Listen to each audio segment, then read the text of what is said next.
students, in the last video we have done the first story of this chapter, and this is the second story. I want to drive a car. Okay, and the chapter was The Lost Spring, written by Anish Chand. In this story, this boy Mukesh, there is a boy Mukesh who insists on being his own master. We can see the last story which was finished from the same line.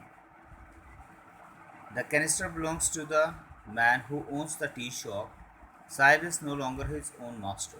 Okay, so here writer insists on to become his own master. Okay, and here Mukesh insists on being his own master. All right. In the last story, we have seen that Sahib has lost his happiness when he started working in the tea shop.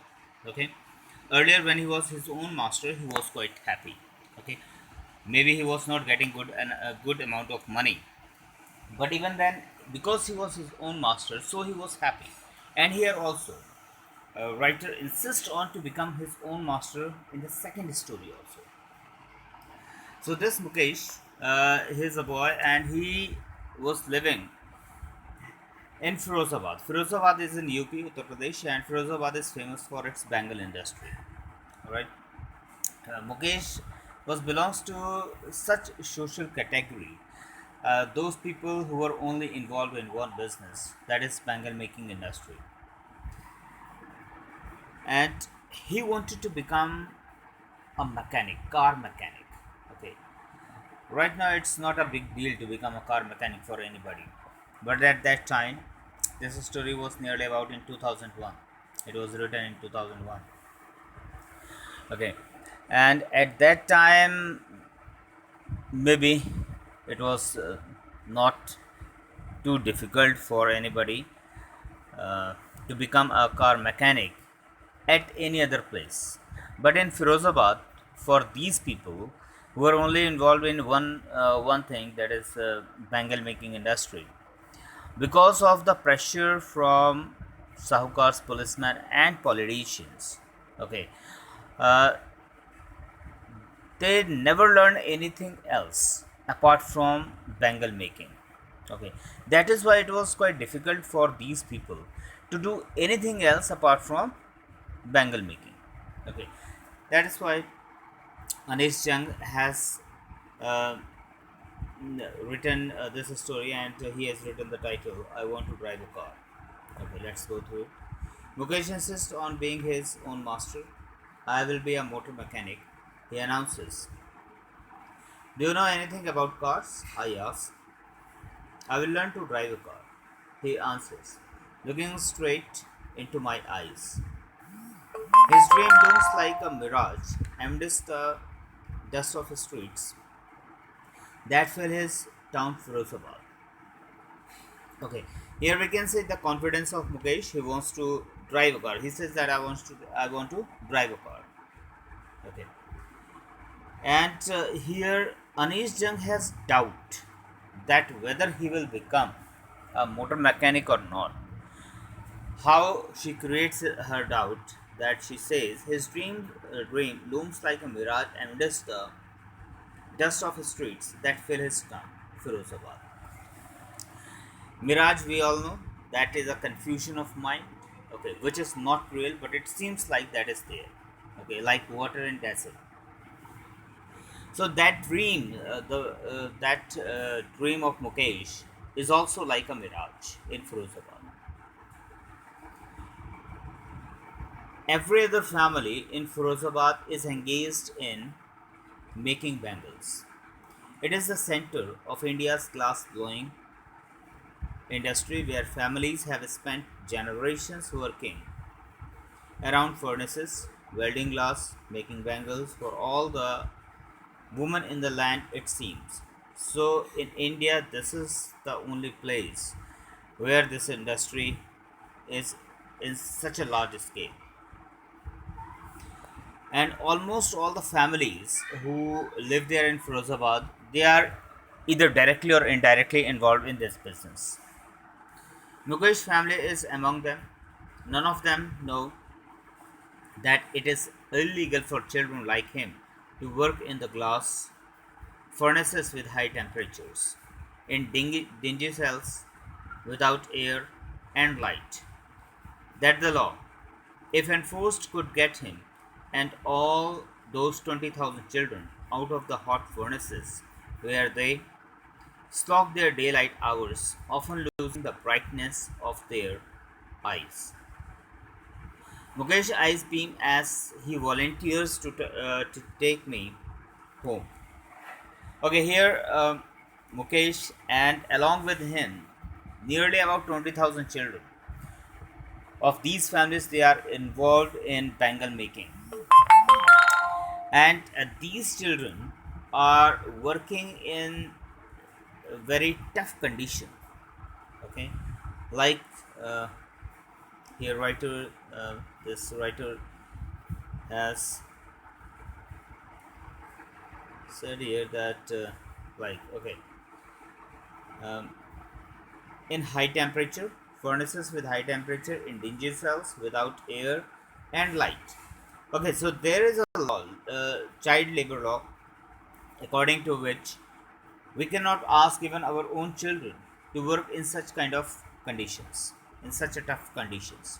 Okay, but these families were not aware of such kind of laws. They were not educated, so that is why, or maybe because of their poverty, they allow their children to help them in making bangles. All right, and here Mukesh eyes beam as he volunteers to take me home, which he proudly says is being rebuilt. We walk down stinking lanes choked with garbage, past homes that remain, hovels with crumbling walls, wobbly doors, no windows, crowded with families of humans and animals. Okay, so in such kind of conditions, these people were living. They don't have any proper house, no proper home, and those lanes were not proper made, and their condition were like that, humans and animals coexisting. They were all living like a primeval state, like early people that who used to live in single place with all those domestic animals. In similar manner, these people are also living. Maybe they have just one or two room in their houses, and they have to keep those domestic animals along with them. He stops at the door of one such house, bangs a wobbly iron door with his foot, and pushes it open. We enter a half-built shack. So this is the house of Mukesh, which was half-built. Okay, which was not fully covered. The roof was not fully covered. In one part of it, thatched with dead grass, is a firewood stove over which sits a large vessel of sizzling spinach leaves. On the ground, in large aluminium platters, are more chopped vegetables. Okay, so aluminium is harmful for health, and these poor people, did not they might not have this much of money so that they can buy the vessels of stainless steel or any other metal. A frail young woman is cooking the evening meal for the whole family. Through eyes filled with smoke, she smiles. She is the wife of Mukesh's elder brother, not much older in years. She has begun to command respect as the Bahu, the daughter in law of the house. Already in charge of three men, her husband, Mukesh, their father. So she is the only one who has to take care of the whole family. Okay, and that is why she was doing the household work. When the older man enters, she gently withdraws behind the broken wall and brings her veil closer to her face, as custom demands. Daughters-in-law must veil their faces before make male elders. In this case, the elder is an impartial bangle maker. despite long years of hard labor. First as a tailor, then a bangle maker, he has to renovate a house, send his two sons to school. All he has managed to do is teach them what he knows, the art of making bangles. So here, writer questioned on the daughter-in-law that why she is giving respect to such a person, okay, who is failed in his life, who couldn't able to do anything valuable. Okay, he was failed in making that home, and he was even failed to send his two children to school. He has failed to renovate a house, send his two sons to school. Okay, or he has only managed that he made his son to learn this art of making bangles. Okay, so that is why she questioned that whether such people should be given this respect. Okay, and then she says yes, because custom says, not just because of whether that person is successful or failure. It is his karam, his destiny, says Mukesh's grandmother, who has watched her own husband go blind.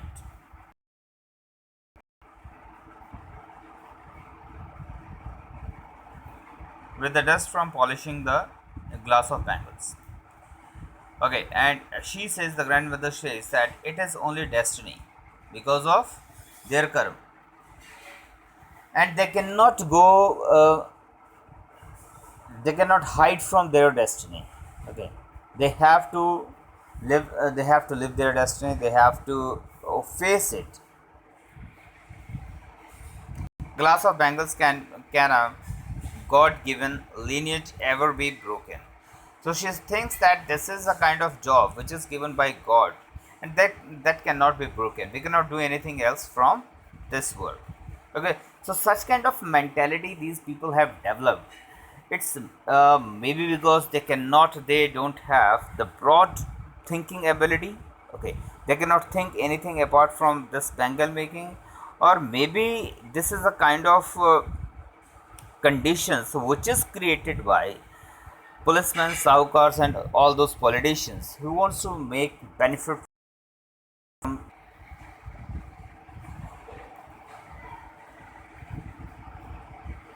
She implies, born in the caste of bangles makers, they have seen nothing but bangles in the house, in the yard, in every other house, every other yard, street in frost, sunny gold, paddy green, royal blue, pink, purple, every color born out of the seven colors of the rainbow lie in mounts in unkept yards, are piled on four-wheeled hand carts pushed by young men along the narrow lanes of the shanty town, and in dark hutments next to light of flames of flickering oil lamps sit boys and girls with their fathers and mothers, welding pieces of colored glass into circles of bangles. Their eyes are more adjusted. Okay, so this is the whole description. Means that at every corner of Firozabad, at every place, only we can see that everybody is involved on only bangle making. Okay, not even a corner is left without bangles. So this is not at the place, but also in their mind. Okay, their mind is also choked with all this bangle making. They cannot think apart from this.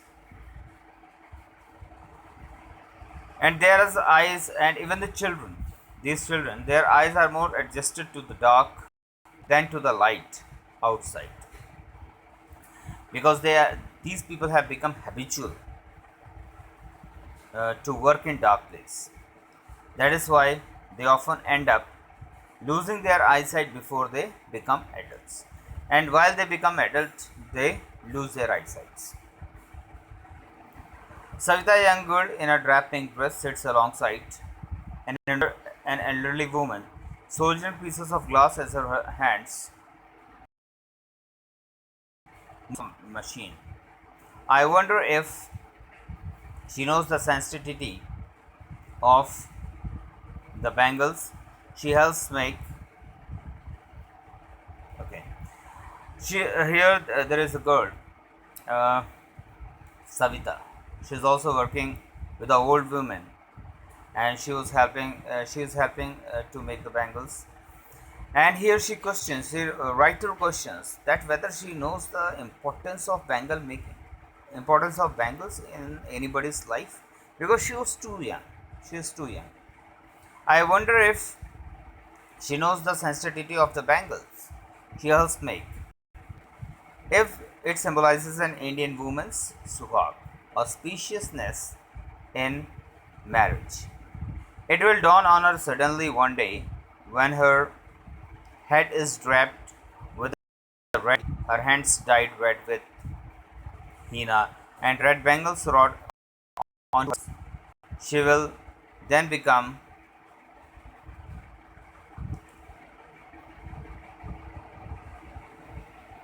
upright, like the old woman beside her, who became one many years ago. She still has bangles on her wrist, but no light in her eyes. Okay. So, question whether when she will become a bride. So everything she had that red sari, she had that red henna, okay, and red bangles, but there might not be that light on her eyes. She might have lost the eyesight, as the other woman who is sitting beside her, the old woman, she had already lost her eyes. एक वक्त शेर भर खाना भी नहीं मिलता, नहीं खाया, she says in a voice strained of joy. She has not enjoyed even one full meal in her entire lifetime. That's what she has reaped. Her husband, an old man with a flowing beard, says, I know nothing except bangles. All I have done is making a house for the family to live in. And we can see that how these people are poor. They don't have even a full meal in a day, and her husband, in her entire life, she has just made that house.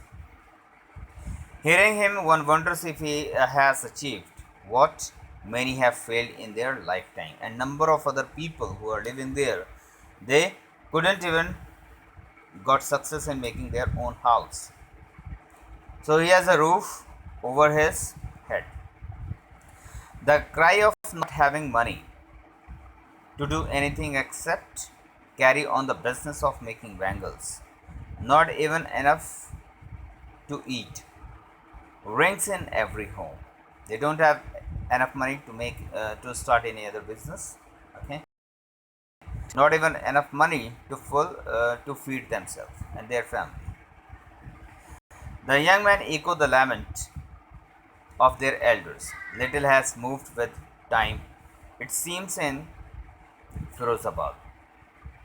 Years of mind-numbing toil have killed all initiative and the ability to dream.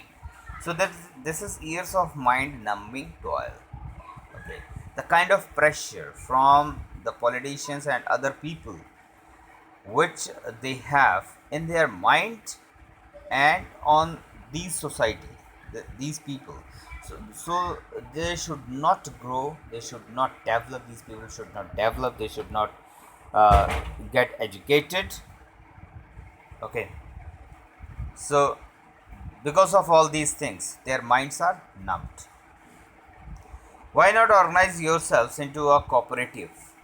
I ask a group of young men who have fallen into the vicious circle of middlemen who trapped their fathers and forefathers. So she questioned a few people, why don't you make your own group so that you should fight with all these people? And even if we get organized? The answer that even if we get organized, we are the ones who will be hauled up by the police, beaten and dragged to jail for doing something illegal. They say there is no leader among them, no one who could help them see things differently. Their father are as tired as they are.